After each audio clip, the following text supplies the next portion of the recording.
অবশেষে চট্টগ্রাম বন্দরের new mooring container terminal NCT হস্তান্তর হলো নৌবাহিনীর কাছে।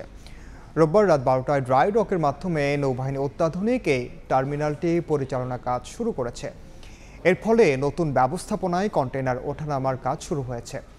আরও জানাচ্ছেন কমল দে।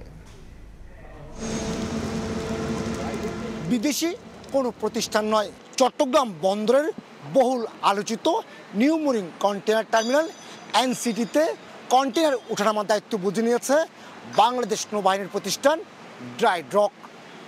6 জুলাই সাইপ পাওয়ার টেকের সাথে চুক্তির মেয়াদ শেষ হওয়ার পর রাত 12টার পালায় দায়িত্ব বুঝে নেয় ড্রাই ডকের কর্মকর্তারা। ট্রানজিশনটা খুব সুন্দরভাবে হয়েছে এবং যথারীতি চলছে। এখানে কাজের কোনো ডিসরাপশন হচ্ছে না কোথাও, এবং সাইপ পটটেকের অধীনে যে কর্মচারীরা ছিল, যে স্টাফরা ছিল, তারা ড্রাই ডকের অধীনে কাজ করছেন। এরপরেই ড্রাই ডকের তত্ত্বাবধানে চলছে কন্টেইনার উঠানামা। চট্টগ্রাম বন্দরের 18টি গ্যান্ট্রি ক্যানের মধ্যে 14টি গ্যান্ট্রি ক্যানের যেমন অবস্থান রয়েছে, এই এনসিটিতে রয়েছে অত্যাধুনিক সুযোগ সুবিধা। একসাথে 4টি জাহাজ ভেড়ানো যায়, আর তাই দেশি বিদেশি প্রতিষ্ঠানের সাথে এই কন্টেইনার টার্মিনাল পরিচালনা নিয়ে ব্যাপক আগ্রহ সৃষ্টি হয়।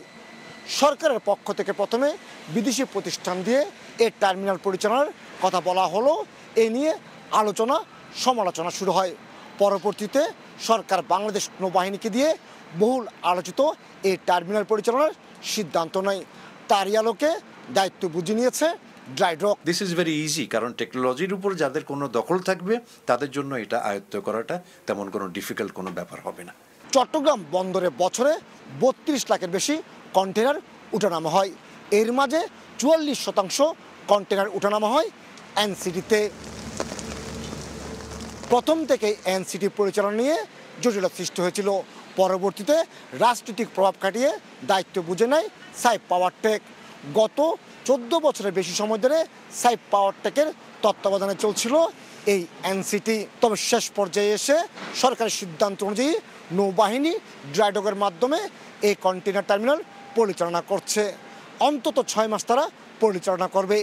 এর মাঝে যেমন নৌবাহিনীর সক্ষমতা বাড়বে, ঠিক তেমনি দেশি প্রতিষ্ঠান দিয়ে এই বহুল আলোচিত এবং অত্যাধুনিক টার্মিনাল পরিচালনা করা যায় তাও প্রমাণ হবে।